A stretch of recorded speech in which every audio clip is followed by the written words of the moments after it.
El 7 de octubre de 2012, el cielo sobre Coahuila no anunciaba tormentas de agua, sino ese silencio denso que precede a las tragedias que se quedan grabadas en el alma de la tierra. Heriberto Lascano, el hombre que había convertido el miedo en una institución, el arquitecto de un imperio levantado sobre calderas y silencios forzados, ya no vestía el orgullo de los números. En sus últimos días, el Z3 era una sombra que intentaba fundirse con el polvo del semidesierto. Había dejado atrás los lujos ruidosos y las escoltas de 100 hombres para buscar refugio en la cotidianidad de los pueblos olvidados, donde el tiempo parece haberse detenido a esperar que la parca haga su trabajo. Aquel domingo, en el pequeño municipio de Progreso, la vida transcurría con el ritmo lento de un juego de béisbol. El verdugo, aquel que había mandado a dormir a tantos sin que le temblara el pulso, estaba allí, sentado como un espectador más, viendo cómo la madera golpeaba la pelota bajo un sol que todavía quemaba. No había búnkeres de acero ni tigres de Bengala. Solo había un hombre de mirada cansada que, quizás por un momento, quiso olvidar que era el dueño de la última letra del abecedario. Pero en este negocio, el pasado es un perro de caza que nunca pierde el rastro, y el destino tiene un sentido del humor bastante retorcido cuando decide que el juego ha terminado. El estruendo no avisó. Una unidad de los hombres de azul, esos que patrullan con el escudo del mar en el pecho, apareció en los alrededores del campo. No buscaban al gran patrón, buscaban una sombra que se les había escapado en el camino. Fue un encuentro de esos que no están en los manuales de inteligencia. Una carambola del azar que puso frente a frente a la ley y al fantasma más buscado del continente. Lascano no intentó negociar. Un soldado de élite nunca olvida cómo usar sus herramientas, incluso cuando sabe que la partida está perdida. Tomó su fierro largo y empezó la orquesta de fuego que rompería la calma dominical para siempre.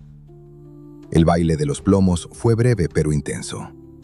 Heriberto corrió hacia su troca, intentando ganar unos metros a la eternidad, pero el aire se llenó de silbidos mortales. En medio de la polvareda y el humo de la pólvora, el verdugo sintió el beso frío del metal que lo invitaba a cerrar los ojos. Cayó sobre la tierra seca, esa misma tierra que él había sembrado de bultos y secretos durante más de una década. No hubo discursos finales ni ceremonias de despedida. El hombre que puso de rodillas a toda una nación terminó su viaje sin retorno en una zanja, con la cara contra el suelo y las manos vacías de poder. Lo más irónico de aquella tarde fue que, al principio, nadie sabía quién era el caído. Los de azul lo trataron como a un sicario más, un operador de bajo rango que había tenido la mala suerte de cruzar disparos con la autoridad. Llevaron el paquete a una funeraria local en Sabinas, un lugar humilde donde la muerte se atiende con poca luz y mucha resignación. Las huellas dactilares y las fotos empezaron a viajar por los cables de la inteligencia, comparando rasgos y cicatrices con los archivos secretos del norte.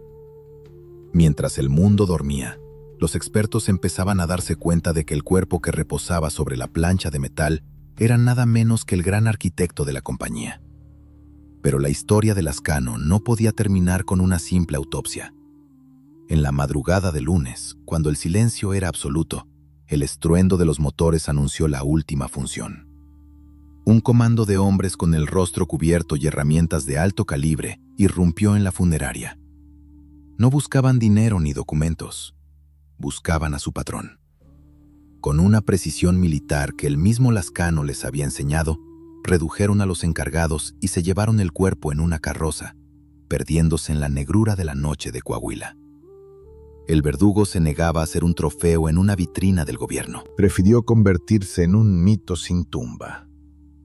La desaparición del cuerpo desató una ola de rumores que todavía hoy flotan en el aire del noreste. Algunos dicen que Lascano nunca cayó aquel domingo, que el paquete que se llevaron era solo una distracción para que él pudiera retirarse a vivir como un fantasma en algún rincón de Sudamérica o en las montañas de Israel. Otros juran que sus cenizas fueron esparcidas en el viento para que su esencia siguiera vigilando las rutas de la nieve. La realidad es que, oficialmente, el Z3 dejó de respirar. pero su legado de sombras se quedó tatuado en la piel de México. La compañía empezó a desmoronarse tras su partida, fracturada por ambiciones menores y por la falta de ese mando de acero que solo un soldado de verdad podía imponer. El imperio del silencio que él construyó se convirtió en un laberinto de violencia descontrolada, donde la letra ya no significaba disciplina, sino caos absoluto. Los leones en sus ranchos dejaron de rugir y las calderas de pozole se enfriaron. Pero el miedo que sembró sigue dando frutos amargos en cada pueblo donde la gente todavía baja la voz al mencionar su nombre. Heriberto Lascano, el chico que cambió el uniforme verde por la sombra de la Z, demostró que el poder absoluto es una deuda que siempre se cobra con intereses de sangre. Su historia es el recordatorio de una era donde las reglas del AMPA cambiaron para siempre, donde la táctica militar y el horror se dieron la mano para crear una pesadilla de la que el país aún no despierta. No hay lápidas con su nombre donde se puedan llevar flores, ni monumentos que recuerden su paso por la tierra. Solo queda el eco de los estruendos en el campo de béisbol y el misterio de un cuerpo que se esfumó en la oscuridad, dejando tras de sí un rastro de ceniza y un vacío que nadie ha podido llenar del todo. El verdugo cumplió su última misión: volverse invisible justo cuando el mundo creía haberlo atrapado. Hoy, cuando el viento sopla fuerte en las carreteras de Coahuila, los viejos dicen que todavía se puede escuchar el rugido de un motor a lo lejos, el anuncio de que la letra nunca se termina de escribir. La historia de Heriberto Lascano terminó en el papel, pero en el mundo de los que caminan por la sombra, su nombre sigue siendo una advertencia susurrada a medianoche. El viaje sin retorno se completó, pero el misterio de la sombra sin sepulcro vivirá mientras el polvo siga cubriendo los secretos del desierto. Si quieres saber cómo otros señores de la nieve y el plomo construyeron sus imperios de pesadilla y qué otros nombres marcaron el destino oscuro de nuestro continente, suscríbete al canal ahora mismo y deja un comentario con el nombre del capo que quieres oír después. ¿Quién será el próximo en sentir el frío de la última letra? Tú decides quién entra en la siguiente crónica del vacío. El aire en Matamoros siempre ha tenido un sabor metálico. Una mezcla de salitre del Golfo y el miedo que se mastica en cada esquina cuando el sol decide esconderse. Fue en este rincón del mapa donde Heriberto, ya conocido bajo el código de las sombras como el Z3, comenzó a edificar lo que el mundo conocería no como una banda, sino como la compañía. Ya no se trataba de un grupo de guardaespaldas que cuidaban la espalda del gran señor de la región. Ahora, la estructura estaba mutando en un organismo vivo. Una máquina de precisión quirúrgica que aplicaba los manuales de la inteligencia militar al sucio pero lucrativo arte de controlar el paso del polvo blanco hacia el norte. Bajo la tutela de Arturo, el número 1, y bajo la mirada ambiciosa de Ociel, el dueño de las rutas, Lascano entendió que para dominar la frontera no bastaba con tener el dedo más rápido en el gatillo. Hacía falta logística, hacía falta disciplina, hacía falta que cada hombre en la nómina supiera que su vida pertenecía a la letra y que cualquier titubeo se pagaba con una invitación permanente a descansar bajo la tierra de un rancho lejano. Heriberto se convirtió en el encargado de adiestrar a los nuevos ingresos, aquellos que venían buscando la gloria rápida y solo encontraban un régimen de entrenamiento que haría llorar a un marín. En sus campamentos ocultos entre la maleza de Tamaulipas, los estuches, como llamaban a los reclutas, aprendían que la piedad era un lujo de los civiles y que en este negocio, el que no sabe limpiar el terreno termina siendo parte de la basura. La compañía introdujo algo que los viejos jinetes del desierto nunca habían visto: el control total de la frecuencia. Lascano diseñó un sistema de comunicación que convirtió a las ciudades fronterizas en un tablero de ajedrez humano. Los halcones, esos ojos que nunca parpadean apostados en las gasolineras y en las esquinas más olvidadas, empezaron a reportar cada movimiento sospechoso a través de radios que escupían códigos numéricos. Si una sombra extraña cruzaba el puente, el Z3 lo sabía antes de que el extraño pudiera siquiera pedir un café. No había espacio para la improvisación. Cada operativo para asegurar que la nieve de la montaña llegara a su destino sin contratiempos era planeado con la misma frialdad con la que se planearía un asalto a una embajada. La relación con el jefe máximo, el hombre del bigote espeso que dirigía el cartel del Golfo, era de una tensión constante envuelta en seda. Osiel sabía que tenía en sus manos a un lobo capaz de devorar a cualquiera, incluido él mismo, si el viento cambiaba de dirección. Por eso les daba todo lo que pedían: los mejores fierros, las trocas más rápidas y el permiso para arreglar cualquier asunto que estorbara el flujo de los billetes verdes. Heriberto, por su parte, se mantenía en un segundo plano estratégico. No le gustaba el brillo de las joyas ni el ruido de las bandas de música en las plazas públicas. Prefería el silencio de una oficina improvisada en un sótano, rodeado de mapas y de informes de inteligencia sobre los movimientos de los uniformados y de los rivales que venían del Pacífico. El modelo de negocio cambió bajo el mando táctico de Lascano. Ya no solo se trataba de cobrar el peaje por el paso de las damas de blanco. La compañía empezó a diversificar su cartera de horrores. Si alguien quería mover cualquier cosa a través de su territorio, tenía que pagar el impuesto de la letra. Si un comerciante prosperaba demasiado, recibía la visita de un mensajero que le explicaba, con palabras que olían a pólvora, que ahora tenía un nuevo socio silencioso. El miedo se convirtió en la moneda de cambio más estable de la región. El Z3 no buscaba amigos, buscaba piezas que encajaran en su engranaje. Aquellos que se negaban a colaborar simplemente recibían un pasaporte hacia el olvido, empaquetados de tal forma que servían como un anuncio publicitario para el resto de la población. En este período, la hermandad de los Zetas se selló con sangre. Los fundadores, todos exportadores del uniforme verde, compartían una mística oscura. Se veían a sí mismos como una orden de caballeros del apocalipsis, un grupo de elegidos que habían trascendido la ley de los hombres. Heriberto fomentaba esta idea de exclusividad. Solo los mejores, los más fríos, los que no tenían raíces ni remordimientos, podían portar el estandarte invisible de la organización. La lealtad no era algo que se ganaba, era algo que se arrancaba del pecho de cada operador.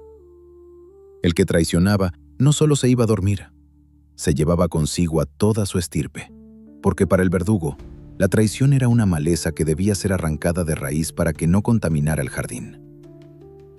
La eficiencia de la compañía era tal que las rutas hacia el norte se volvieron autopistas de seda para la mercancía. Mientras los otros grupos se peleaban como perros por un hueso, la estructura de Lascano movía toneladas de polvo blanco con la precisión de una empresa de mensajería de clase mundial.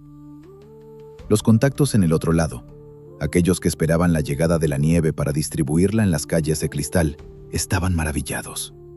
Nunca habían trabajado con alguien tan puntual y tan despiadado. La reputación del Z3 cruzó la frontera, no como un nombre, sino como una advertencia. En los informes de las agencias del norte, empezaron a aparecer párrafos subrayados en rojo que hablaban de una nueva amenaza militarizada que estaba cambiando las reglas del juego. Sin embargo, dentro de la burbuja de poder, las semillas de la discordia empezaban a germinar. Osiel empezaba a sentir el aliento de sus propios protectores en la nuca. La visibilidad que le daban los métodos ruidosos de sus guerreros estaba atrayendo demasiada atención de los que visten de traje en la capital. Heriberto, siempre observador, se daba cuenta de que el jefe máximo estaba perdiendo el suelo. Las órdenes empezaban a ser erráticas, fruto de una paranoia que crecía al mismo ritmo que su fortuna. El Z3 sabía que en el campo de batalla, un comandante que duda es un comandante muerto. Una noche, mientras el resplandor de las antorchas humanas iluminaba un campo baldío cerca de Reynosa, un mensaje enviado a unos intrusos que intentaron vender dulces sin permiso. Lascano se quedó mirando el fuego con una expresión vacía. Entendió que el tiempo de ser la sombra de otro estaba llegando a su fin. La compañía ya tenía vida propia, tenía sus propios recursos y, sobre todo, tenía el control del terror. Ya no eran los criados de nadie, eran los dueños del Valle de las Sombras. Solo hacía falta un empujón, un giro del destino, para que los alumnos superaran al maestro y se quedaran con todo el pastel. La infraestructura estaba lista, los puntos estaban asegurados, los fierros estaban aceitados y los hombres estaban hambrientos de más. Heriberto Lascano, el hombre que una vez juró proteger a la nación, ahora estaba a cargo de la organización que la pondría de rodillas.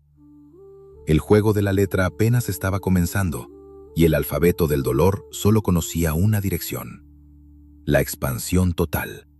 El verdugo ya no solo ejecutaba órdenes, ahora empezaba a escribir su propia historia con una pluma mojada en el color de la noche profunda. El aire en el noreste de México se volvió más pesado cuando el número 1, aquel que abrió la puerta de la eternidad, se fue a dormir bajo una lápida de granito. La caída de Arturo fue el trueno que anunció la tormenta. Pero Heriberto, el Z3, no era hombre de lamentos. En el vacío que dejó el pionero, Lascano no solo dio un paso al frente, dio un golpe sobre la mesa que hizo vibrar hasta los cimientos de la capital. Si antes eran una guardia de élite, bajo el mando de El Verdugo, se convirtieron en un culto a la eficiencia terminal. La disciplina dejó de ser un requisito para convertirse en la única religión permitida en la estructura. Lascano sabía que el desorden es el cáncer de cualquier empresa, y él no iba a permitir que su jardín se llenara de maleza. Instaló un régimen donde el error no se pagaba con una multa, sino con un ticket de ida hacia el olvido. Los campamentos de entrenamiento en las profundidades de Coahuila y Nuevo León se transformaron en sucursales del infierno. Allí, los nuevos estuches no aprendían a disparar, aprendían a dejar de sentir. Los despertaban a punta de estruendos antes de que el sol se atreviera a asomarse, y los obligaban a correr hasta que los pulmones les ardieran como si hubieran tragado brasas. El que se quedaba atrás, el que dudaba, el que mostraba una pizca de humanidad, simplemente era retirado de la nómina de la forma más definitiva posible. Pero lo que realmente cimentó la leyenda negra de Lascano fue su particular zoológico. En sus ranchos, escondidos tras muros de piedra y protegidos por hombres con fierros de alto calibre, el Z3 mantenía a sus consentidos, leones y tigres de Bengala que rugían con un hambre que parecía eterna. Esas bestias no eran simples trofeos de poder, eran sus contadores más eficientes. Cuando un socio olvidaba pagar su cuota, o cuando un infiltrado intentaba jugar al doble agente, Heriberto los invitaba a una cena de gala. No había necesidad de gastar plomo ni de cavar pozos. Simplemente se abría una reja y el problema desaparecía entre los colmillos de los grandes gatos. Ver cómo la vida de un hombre se apagaba bajo la fuerza de la naturaleza era, para Lascano, el recordatorio perfecto de quién era el depredador alfa en ese ecosistema. «Los gatitos tienen hambre», solía decir con una calma que erizaba la piel de sus propios tenientes. En ese mundo de sombras, el miedo al verdugo no nacía de su voz, que siempre era baja, casi un susurro, sino de esa capacidad para mirar el horror más absoluto con la misma indiferencia con la que se mira caer la lluvia. Introdujo métodos que hacían que los viejos capitanes de la mercancía se persignaran. Fue él quien perfeccionó el arte de cocinar. En patios traseros de casas de seguridad, lejos de las miradas curiosas, se instalaron grandes calderas de metal. No eran para preparar guisos para la tropa, sino para disolver cualquier rastro de quienes se atrevieran a estorbar. Los baños de azúcar, o el pozole, se convirtieron en términos comunes dentro de la compañía. Un hombre entraba entero, y unas horas después, solo quedaba un rastro de vapor y un silencio espeso. Sin cuerpo no hay delito, y sin delito, la justicia es un perro ciego que ladra al aire. La estructura se volvió tan rígida que incluso la forma de vestir y de hablar estaba regulada. Lascano detestaba el estilo ruidoso de los antiguos patrones que usaban camisas de seda y cadenas de oro del grosor de una soga. Sus hombres debían parecer lo que eran, profesionales del vacío. Ropa táctica, cortes de pelo militares y una comunicación que se limitaba a códigos numéricos que nadie fuera de la letra podía descifrar. Si un radio chillaba una orden, la respuesta no era una pregunta, sino una ejecución. El Z3 estaba convencido de que la única forma de mantener el control sobre la nieve y el polvo blanco era mediante una maquinaria que no tuviera sentimientos, solo engranajes. Para asegurar que sus filas estuvieran siempre llenas de carne fresca pero bien templada, Lascano enviaba a sus reclutadores a los pueblos más olvidados de la sierra. Prometían una vida de reyes a chicos que no tenían nada, pero omitían el detalle de que esa vida solía durar lo que un suspiro en un huracán. En los centros de formación, a los jóvenes se les sometía a pruebas de lealtad que fracturaban su cordura. Les obligaban a arreglar asuntos con sus propios conocidos, a demostrar que la sangre de la familia pesaba menos que la tinta de la letra. Aquellos que sobrevivían al proceso salían convertidos en fantasmas, sombras sin nombre que solo vivían para servir al arquitecto del miedo. A medida que el poder de Lascano crecía, su paranoia también empezó a echar raíces. No dormía 2 noches en el mismo lugar. Sus casas de seguridad eran fortalezas subterráneas equipadas con la última tecnología en comunicaciones, pero él seguía prefiriendo la vieja escuela del espionaje. Tenía ojos en todas partes. Los taxistas, las vendedoras de fruta, los policías de tránsito, todos eran parte de su red de halcones. Nadie podía mover un dedo en su territorio sin que la información llegara a sus oídos. El control era absoluto. Si un grano de arena se movía sin su permiso, el responsable era enviado al rancho de los olvidados sin mediar palabra. El verdugo también empezó a incursionar en el control de la mente de la población. No solo se trataba de mandar a dormir a la gente, sino de dar un espectáculo que sirviera de advertencia. Empezaron a aparecer los regalos de la letra en los puentes peatonales. Bultos envueltos en cinta que saludaban al amanecer de los ciudadanos que iban al trabajo. No eran solo bajas en una guerra, eran declaraciones de guerra contra cualquiera que pensara que la ley del gobierno valía más que la palabra del Z3. Los mensajes dejados junto a estos paquetes, escritos con una caligrafía tosca pero clara, advertían que el suelo tenía dueño y que el dueño no tenía paciencia. Bajo este régimen de terror y disciplina militar, la compañía alcanzó niveles de rentabilidad que harían palidecer a cualquier corporación de Wall Street. Pero el costo era una deshumanización total. Lascano se había convertido en una figura casi mística, un ogro que vivía en las sombras y que dirigía una orquesta de muerte con la precisión de un metrónomo. Los leones seguían rugiendo en sus jaulas, y las calderas nunca terminaban de enfriarse. El Z3 había logrado lo imposible, convertir el caos del mercado de la nieve en una dictadura de acero, donde el miedo era el único aire que se podía respirar. Sin embargo, en la cima de esa pirámide de huesos, la soledad es un frío que no se quita con ninguna manta. Heriberto sabía que en este juego no hay jubilación, solo hay un viaje sin retorno. Pero mientras el día llegaba, él seguiría siendo el carnicero jefe, el hombre que enseñó a México que una sola letra podía pesar más que toda la Constitución.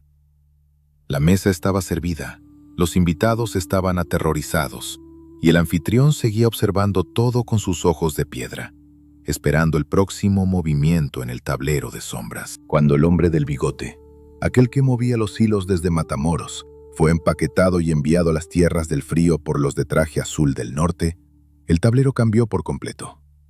La extradición del gran jefe de la región dejó un vacío que no se llenaría con diplomacia. Para Heriberto, el Z3, el trato de servicio se había terminado. Los Zetas ya no eran los perros guardianes de nadie. Se habían convertido en lobos hambrientos que conocían perfectamente dónde estaba guardada la carne. El verdugo decidió que era el momento de dejar de cobrar un sueldo para empezar a quedarse con toda la tienda. Aquello no fue una transición, fue un terremoto que partió el suelo de Tamaulipas en 2. La ruptura con el antiguo sindicato de la frontera, el cartel del Golfo, se conoció en el bajo mundo como el divorcio. Pero en ese mundo, los papeles no se firman con pluma, sino con el fuego de los fierros y el eco de los estruendos en la madrugada. Lascano, con su mentalidad de estratega frío, entendió que para ser el dueño absoluto debía primero limpiar la casa. Los antiguos socios, aquellos con los que antes compartían el pan y la feria, se convirtieron de la noche a la mañana en objetivos que debían ser arreglados. El verdugo dio la orden. Cualquier sombra que oliera a la vieja administración debía ser enviada al rancho de los olvidados sin mediar palabra. Fue la primavera más oscura que la frontera recordara. Heriberto aplicó una táctica de saturación de miedo que dejó a todo el país sin aliento. Ya no se trataba de mandar a dormir a alguien de manera discreta en un callejón. Ahora se trataba de mandar mensajes públicos, de esos que no se pueden ignorar. Fue en este periodo cuando el Z3 empezó a utilizar la ciudad como su propio pizarrón de anuncios. Los puentes de las ciudades fronterizas empezaron a amanecer con adornos que no eran de Navidad. Bultos envueltos en cinta, colgados para que el sol les pegara de frente, con cartulinas que llevaban una firma de una sola letra, la Z. Era la marca de la casa, el sello de un nuevo orden donde la piedad era un concepto inexistente. El conflicto interno fue brutal. Heriberto movía a sus hombres como piezas de artillería en un campo de batalla. Sabía que los del antiguo sindicato tenían el dinero y los contactos, pero sus hombres tenían el entrenamiento y la falta de alma necesaria para ganar. Las calles de Nuevo Laredo y Reynosa se convirtieron en laboratorios de dolor. La Compañía de la Letra empezó a limpiar las plazas con una ferocidad que obligaba a los otros a esconderse bajo las piedras. Si un grupo de rivales intentaba proteger un cargamento de nieve, el verdugo no enviaba a un negociador. Enviaba un convoy de camionetas blindadas que borraban cualquier rastro de resistencia en cuestión de minutos. En este divorcio de sangre, Lascano demostró que su creatividad para el espanto no tenía límites. Fue entonces cuando los métodos de cocinar y pozolear se volvieron industriales. Ya no era un asunto ocasional, era una cadena de montaje para hacer desaparecer los errores del pasado. Aquellos que alguna vez se llamaron compañeros, terminaron sus días en tambos de lámina, transformados en vapor bajo el efecto de químicos que el verdugo hacía comprar por toneladas. No quedaba nada, ni una uña, ni un recuerdo. La desaparición total era la herramienta preferida del Z3 para mantener la disciplina en sus nuevas filas y el terror en las filas enemigas. Pero Lascano no solo peleaba contra sus antiguos patrones. También tenía que lidiar con los de uniforme que, presionados por los de arriba, intentaban ponerle un alto a su expansión. Sin embargo, en ese entonces, muchos de los que debían cuidar el orden ya tenían el bolsillo lleno de la plata de la letra. El verdugo había perfeccionado el sistema de plata o plomo a un nivel casi institucional. Si un comandante de zona se negaba a recibir el sobre con los verdes, al día siguiente recibía un arreglo en su propia casa. Lascano no tenía paciencia para los ideales. Para él, todo hombre tenía un precio o una debilidad, y él era un experto en encontrar ambas. La independencia de los Zetas cambió las reglas del mercado de la dama blanca en todo el continente. Antes, las organizaciones se respetaban ciertos límites, ciertos códigos de honor que evitaban que el negocio se volviera un caos absoluto. Con el ascenso total de Lascano, esos códigos fueron arrojados a la hoguera. Él introdujo la guerra total. Para él, el control de la plaza significaba el control de todo, desde el paso de los que buscan el sueño del norte hasta el cobro de piso a la señora que vendía comida en la esquina. Nada escapaba a su red. La compañía se convirtió en una franquicia del terror que se extendía como una mancha de aceite por todo el mapa. Durante los enfrentamientos más crudos, se dice que Heriberto observaba las operaciones desde lugares seguros, manteniendo una calma que resultaba insultante para sus enemigos. No se inmutaba cuando le informaban que una unidad completa de sus hombres había sido mandada a dormir en una emboscada. Para él, los hombres eran recursos renovables, como los proyectiles de un cargador. Siempre había más jóvenes hambrientos dispuestos a tomar el lugar de los caídos, atraídos por el mito del poder y la riqueza rápida que el verdugo proyectaba desde su trono de sombras. La marca Z se volvió sinónimo de una crueldad que incluso los otros señores de la nieve temían. El Chapo, desde las montañas del Pacífico, miraba con preocupación cómo esta nueva casta de guerreros militarizados estaba rompiendo el equilibrio que tanto tiempo le había costado construir. El verdugo no quería acuerdos, quería sumisión. No quería rutas compartidas, quería el monopolio del miedo. Fue esta ambición desmedida lo que terminó de fracturar el mundo de Lampa en México, lanzando al país a una espiral de sombras de la que aún no ha logrado salir. Al final de este periodo de guerra civil entre sombras, el Z3 emergió como el triunfador absoluto de las cenizas. El antiguo sindicato del Golfo quedó reducido a una sombra de lo que fue, mientras que los Zetas se erigieron como la organización más temida de América Latina. Lascano ya no era solo un nombre en una lista de búsqueda, era el rostro de una nueva era de oscuridad. Había ganado su libertad, pero esa libertad venía acompañada de una sed de expansión que lo llevaría a enfrentarse no solo a sus rivales, sino a todo un estado que empezaba a despertar ante el monstruo que ellos mismos habían ayudado a crear. El divorcio estaba consumado, y el precio se pagó con un río de tinta roja que inundó las tierras de la frontera. El mapa de México, en esos días de gloria oscura, ya no era un dibujo de estados y fronteras trazado por los hombres de traje en la capital.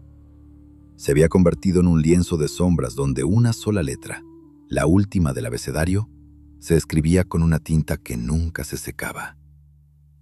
Heriberto Lascano, el Z3, había dejado de ser un simple ejecutor para transformarse en el arquitecto de un imperio del silencio. Bajo su mando, la compañía no solo controlaba los senderos por donde corría la nieve de la montaña. Ahora, el verdugo era el dueño de cada suspiro, de cada paso y de cada trozo de tierra desde la frontera norte hasta las selvas de Centroamérica. La expansión fue una maniobra de guerra relámpago que dejó a los viejos clanes de Lampa con la boca abierta y el corazón helado. Lascano no pedía permiso para entrar en una plaza.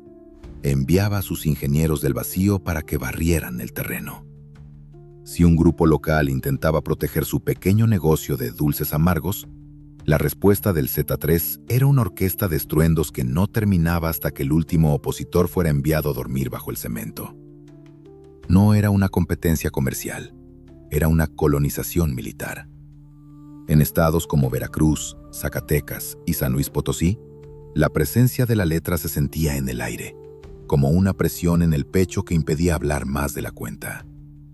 Pero el genio oscuro de Heriberto no se limitaba a la logística del polvo blanco. Él fue quien entendió que el miedo se podía monetizar en cada rincón de la vida cotidiana. Implementó lo que en los callejones se llamaba el impuesto sobre la existencia.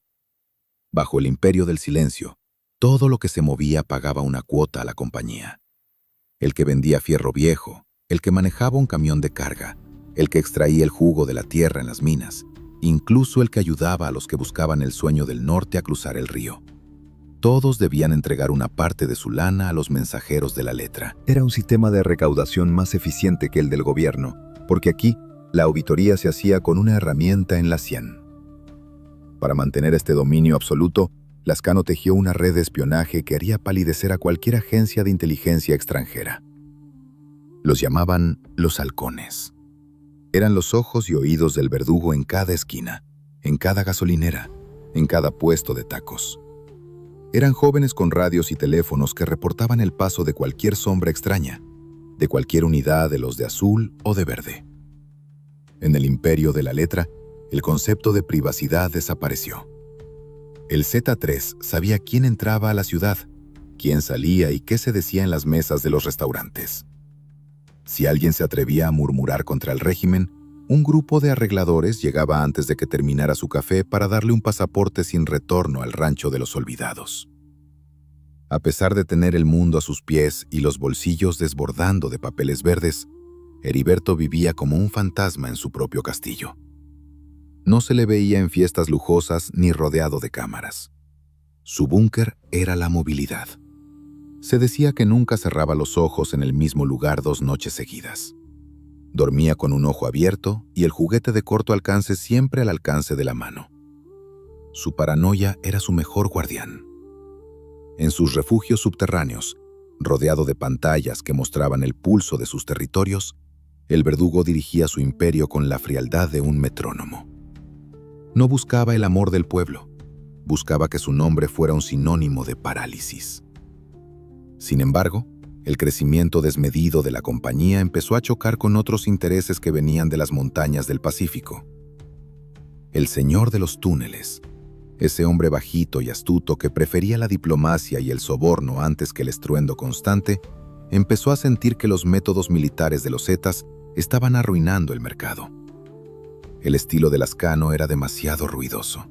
atraía demasiada atención de los que visten de traje en el norte. La fricción entre la disciplina de hierro de la letra y la picardía tradicional de la gente de Sinaloa pronto se convirtió en una guerra de desgaste que tiñó de rojo las carreteras del país. El verdugo no entendía de treguas. Para él, el mundo se dividía en los que obedecían y los que terminaban empaquetados. Cuando los de Sinaloa intentaron meter sus narices en el noreste, Lascano respondió convirtiendo las ciudades en campos de batalla abiertos. Fue una época de mensajes brutales.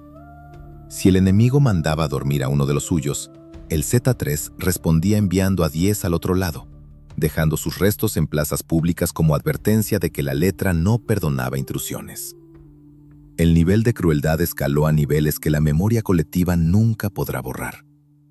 Ya no se trataba de negocios. Era una cuestión de quién tenía el estómago más duro para el horror. En este punto, Heriberto empezó a desconfiar incluso de su propia sombra. La estructura se había vuelto tan grande que era imposible controlarlo todo personalmente. Empezó a delegar en hombres como el número 40, un tipo que no tenía el entrenamiento militar de los fundadores, pero que compensaba su falta de táctica con una sed de sangre que asustaba hasta los propios sicarios. Esta mezcla de disciplina militar y sadismo puro fue lo que le dio al Imperio del Silencio su reputación de invencibilidad, pero también fue lo que empezó a crear grietas en los cimientos. El control de Lascano se extendió hasta los penales, donde sus hombres mandaban más que los alcaides. Las cárceles se convirtieron en centros de operaciones y de reclutamiento. Si un enemigo caía tras las rejas, no estaba a salvo. Simplemente estaba en una sala de espera para su arreglo final. La compañía tenía las llaves de todas las puertas, reales e imaginarias. El verdugo había logrado lo que ningún otro señor de la nieve: militarizar el crimen hasta convertirlo en un estado paralelo que cobraba impuestos, impartía su propia justicia deforme y decidía quién tenía derecho a ver el amanecer del día siguiente. Pero en el fondo de ese imperio construido sobre calderas humeantes y fosas sin nombre, la tensión era insoportable. Lascano sabía que los de uniforme verde, sus antiguos hermanos de armas, estaban bajo una presión inmensa para entregar su cabeza. Los de traje del norte también habían puesto un precio de muchos ceros a su descanso eterno. El hombre que una vez fue el recluta estrella de Hidalgo se encontraba ahora en la cima de una montaña de huesos, vigilando un horizonte donde las nubes negras empezaban a agruparse. El Imperio del Silencio era poderoso, sí, pero el silencio tiene una característica peligrosa. A veces es el preludio de un grito ensordecedor. Heriberto Lascano, el verdugo que no conocía la piedad, seguía moviendo sus piezas en el tablero, ignorando que en el juego de las sombras, el último movimiento siempre lo hace la parca, y ella no acepta sobornos ni se asusta con los rugidos de los leones. La gloria de la letra estaba en su punto más alto, pero el aire empezaba a oler a traición y a pólvora vieja. La tormenta que pondría a prueba la lealtad de sus fierros estaba por estallar, y esta vez, ni todos los halcones del mundo podrían avisarle a tiempo. El aire en las guaridas de Coahuila ya no circulaba con la misma libertad de antes. Se sentía estancado, cargado de una electricidad estática que hacía que los vellos de la nuca se erizaran sin motivo aparente. Heriberto Lascano, el hombre que había transformado la guerra en una empresa de precisión, empezó a notar que los engranajes de su maquinaria perfecta estaban chirriando. Ya no era solo el asedio de los de verde que patrullaban con más frecuencia, ni los pájaros de acero que surcaban el cielo buscando una señal de su rastro. El verdadero peligro, el que le quitaba el sueño en esas madrugadas de ceniza, venía de adentro. El veneno de la sospecha se había filtrado en las venas de la compañía. En los pasillos de las casas de seguridad, el nombre de Miguel, el hombre de las 40 sombras, empezó a sonar con un eco distinto. Miguel no venía de las filas del orden. No sabía lo que era marchar bajo el sol ni jurar bandera. Él era una criatura de la calle, un tipo que había escalado a base de una brutalidad que incluso a los veteranos de la letra les hacía bajar la mirada. Mientras Lascano prefería la estrategia, el silencio y el control quirúrgico, Miguel era un incendio forestal que lo devoraba todo a su paso.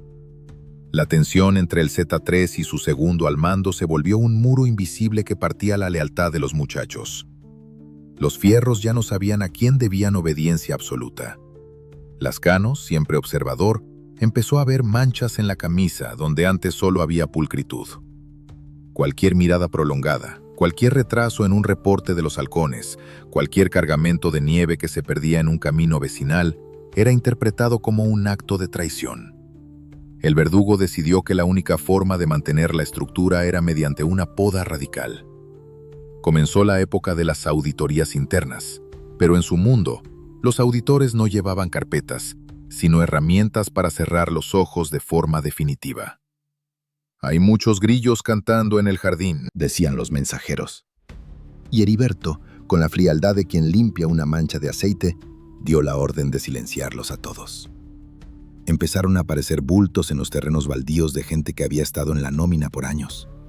Hombres que habían servido fielmente a la letra terminaron empaquetados con cinta plateada, acusados por la paranoia de un patrón que ya no confiaba ni en su propia sombra. La disciplina militar se transformó en una carnicería sin sentido. El miedo, que antes era una herramienta contra los rivales, se convirtió en el aire que respiraban sus propios operativos. Mientras el caos interno crecía, los de traje azul del norte y los de uniforme verde de la capital apretaban el nudo. Las agencias de inteligencia habían logrado interceptar algunos de los hilos de seda con los que Lascano movía su imperio. Ya no era tan fácil esconderse. Los operativos para capturarlo se volvieron constantes. En una ocasión, las aves de acero descendieron sobre uno de sus ranchos de descanso con tal velocidad que el verdugo tuvo que salir corriendo entre la maleza, dejando atrás sus lujos, sus fierros favoritos y el rugido de sus leones que, hambrientos, parecían adivinar que su dueño estaba perdiendo el suelo. La paranoia de Heriberto alcanzó niveles de locura. Empezó a sospechar que Miguel estaba enviando señales a los de afuera para que lo quitaran del camino. Cada vez que el hombre de las 40 sombras lograba un éxito o arreglaba un asunto con una violencia desmedida, Lascano sentía que el suelo bajo sus pies se volvía más delgado. El imperio del silencio se estaba convirtiendo en la Torre de Babel. Las traiciones reales se mezclaban con las imaginarias, y el resultado siempre era el mismo: un viaje sin retorno al rancho de los olvidados para cualquiera que estuviera en la lista negra del Z3. Fue en este periodo cuando Lascano decidió replegarse hacia las zonas más áridas de Coahuila. Se convirtió en un ermitaño del polvo blanco. Sus comunicaciones se volvieron escasas y sus órdenes, a menudo, eran contradictorias. El hombre que había diseñado el sistema de comunicación más avanzado de la Maña ahora prefería los recados de boca en boca, desconfiando de cualquier aparato que pudiera ser escuchado por los oídos del gobierno. Su figura se volvió un mito incluso para sus propios hombres. Muchos empezaron a preguntarse si el verdugo seguía teniendo el pulso firme o si el peso de tantas almas mandadas a dormir le estaba doblando la espalda. Miguel, mientras tanto, aprovechaba el aislamiento de su jefe para ganar terreno. Él no se escondía. Él se hacía sentir. Cada vez que había que limpiar una plaza, Miguel se aseguraba de que el mensaje fuera tan atroz que nadie olvidara quién había dado la orden. La fractura era evidente. En las calles, los bandos empezaron a dividirse entre los que seguían la vieja escuela militar de Lascano y los que preferían la barbarie desatada de las 40 sombras. Era una guerra civil dentro de una guerra, un cáncer que consumía la fortaleza de la letra desde su propio núcleo. En una de sus últimas reuniones, se dice que el ambiente estaba tan cargado que los guardaespaldas de ambos hombres tenían el dedo en el gatillo durante todo el encuentro. No hubo abrazos, solo frases cortas que cortaban como navajas. Lascano miró a Miguel a los ojos y vio allí el mismo hambre de poder que él mismo había tenido años atrás cuando decidió abandonar el uniforme verde. En ese momento, el Z3 supo que su tiempo de gloria estaba llegando a su fin. En este negocio, la jubilación es un mito y los herederos no esperan a que el testamento se escriba. Ellos mismos firman el acta de defunción. Las noches en el desierto se volvieron eternas para Heriberto. Se dice que pasaba horas mirando el horizonte, esperando ver las luces de los convoyes enemigos o escuchar el eco de los rotores de los helicópteros. El hombre que una vez fue el dueño del miedo, ahora era su prisionero más ilustre. Su imperio seguía moviendo toneladas de nieve y recolectando costales de papel verde, pero él ya no lo disfrutaba. Estaba cansado de las sombras, cansado de las calderas humeantes y de los pozos sin fondo. El fin de la parte 6 nos deja con un Lazcano debilitado, no por falta de recursos, sino por el desgaste de una paranoia que lo había dejado solo en la cima de su pirámide de huesos. El verdugo se estaba preparando para su acto final, sin saber que el destino ya le había reservado un asiento en una función que nadie, ni siquiera él, podría controlar. Los vientos de Coahuila soplaban con fuerza, arrastrando el olor de la pólvora que estaba por estallar, y esta vez, el silenciador no cedía suficiente para ocultar el estruendo de la caída. El 7 de octubre de 2012, el cielo sobre Coahuila no anunciaba tormentas de agua, sino ese silencio denso que precede a las tragedias que se quedan grabadas en el alma de la tierra. Heriberto Lazcano, el hombre que había convertido el miedo en una institución, el arquitecto de un imperio levantado sobre calderas y silencios forzados, ya no vestía el orgullo de los números. En sus últimos días, el Z3 era una sombra que intentaba fundirse con el polvo del semidesierto. Había dejado atrás los lujos ruidosos y las escoltas de 100 hombres para buscar refugio en la cotidianidad de los pueblos olvidados, donde el tiempo parece haberse detenido a esperar que la parca haga su trabajo. Aquel domingo, en el pequeño municipio de Progreso, la vida transcurría con el ritmo lento de un juego de béisbol. El verdugo, aquel que había mandado a dormir a tantos sin que le temblara el pulso, estaba allí, sentado como un espectador más, viendo cómo la madera golpeaba la pelota bajo un sol que todavía quemaba. No había búnkeres de acero ni tigres de Bengala. Solo había un hombre de mirada cansada que, quizás por un momento, quiso olvidar que era el dueño de la última letra del abecedario. Pero en este negocio, el pasado es un perro de caza que nunca pierde el rastro, y el destino tiene un sentido del humor bastante retorcido cuando decide que el juego ha terminado. El estruendo no avisó. Una unidad de los hombres de azul, esos que patrullan con el escudo del mar en el pecho, apareció en los alrededores del campo. No buscaban al gran patrón, buscaban una sombra que se les había escapado en el camino. Fue un encuentro de esos que no están en los manuales de inteligencia, una carambola del azar que puso frente a frente a la ley y al fantasma más buscado del continente. Lazcano no intentó negociar. Un soldado de élite nunca olvida cómo usar sus herramientas, incluso cuando sabe que la partida está perdida. Tomó su fierro largo y empezó la orquesta de fuego que rompería la calma dominical para siempre. El baile de los plomos fue breve pero intenso. Heriberto corrió hacia su troca, intentando ganar unos metros a la eternidad, pero el aire se llenó de silbidos mortales.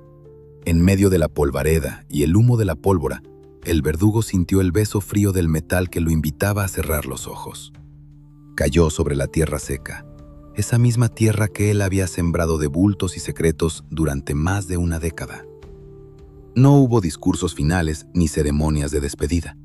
El hombre que puso de rodillas a toda una nación terminó su viaje sin retorno en una zanja, con la cara contra el suelo y las manos vacías de poder. Lo más irónico de aquella tarde fue que, al principio, nadie sabía quién era el caído.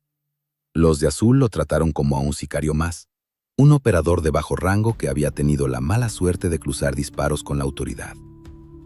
Llevaron el paquete a una funeraria local en Sabinas, un lugar humilde donde la muerte se atiende con poca luz y mucha resignación. Las huellas dactilares y las fotos empezaron a viajar por los cables de la inteligencia, comparando rasgos y cicatrices con los archivos secretos del norte. Mientras el mundo dormía, los expertos empezaban a darse cuenta de que el cuerpo que reposaba sobre la plancha de metal era nada menos que el gran arquitecto de la compañía. Pero la historia de Lazcano no podía terminar con una simple autopsia. En la madrugada de lunes, cuando el silencio era absoluto, el estruendo de los motores anunció la última función. Un comando de hombres con el rostro cubierto y herramientas de alto calibre irrumpió en la funeraria. No buscaban dinero ni documentos, buscaban a su patrón. Con una precisión militar que el mismo Lazcano les había enseñado, redujeron a los encargados y se llevaron el cuerpo en una carroza, perdiéndose en la negrura de la noche de Coahuila. El verdugo se negaba a ser un trofeo en una vitrina del gobierno. Prefirió convertirse en un mito sin tumba. La desaparición del cuerpo desató una ola de rumores que todavía hoy flotan en el aire del noreste. Algunos dicen que Lascano nunca cayó aquel domingo, que el paquete que se llevaron era solo una distracción para que él pudiera retirarse a vivir como un fantasma en algún rincón de Sudamérica o en las montañas de Israel. Otros juran que sus cenizas fueron esparcidas en el viento para que su esencia siguiera vigilando las rutas de la nieve. La realidad es que oficialmente el Z3 dejó de respirar, pero su legado de sombras se quedó tatuado en la piel de México. La compañía empezó a desmoronarse tras su partida, fracturada por ambiciones menores y por la falta de ese mando de acero que solo un soldado de verdad podía imponer. El imperio del silencio que él construyó se convirtió en un laberinto de violencia descontrolada, donde la letra ya no significaba disciplina, sino caos absoluto. Los leones en sus ranchos dejaron de rugir y las calderas de pozole se enfriaron. Pero el miedo que sembró sigue dando frutos amargos en cada pueblo donde la gente todavía baja la voz al mencionar su nombre.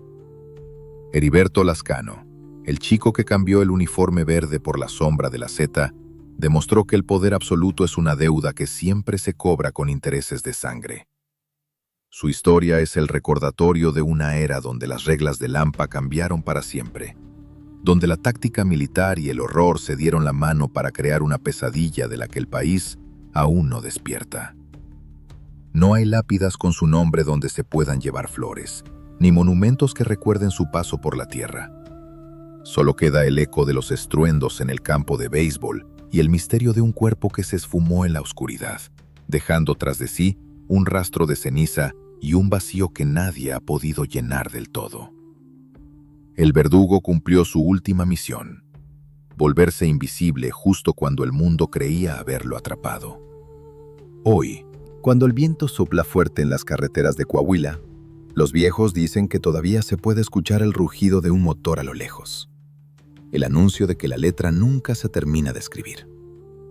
La historia de Heriberto Lascano terminó en el papel, pero en el mundo de los que caminan por la sombra, su nombre sigue siendo una advertencia susurrada a medianoche. El viaje sin retorno se completó, pero el misterio de la sombra sin sepulcro vivirá mientras el polvo siga cubriendo los secretos del desierto. Si quieres saber cómo otros señores de la nieve y el plomo construyeron sus imperios de pesadilla y qué otros nombres marcaron el destino oscuro de nuestro continente, suscríbete al canal ahora mismo y deja un comentario con el nombre del capo que quieres oír después. ¿Quién será el próximo en sentir el frío de la última letra? Tú decides quién entra en la siguiente crónica del vacío.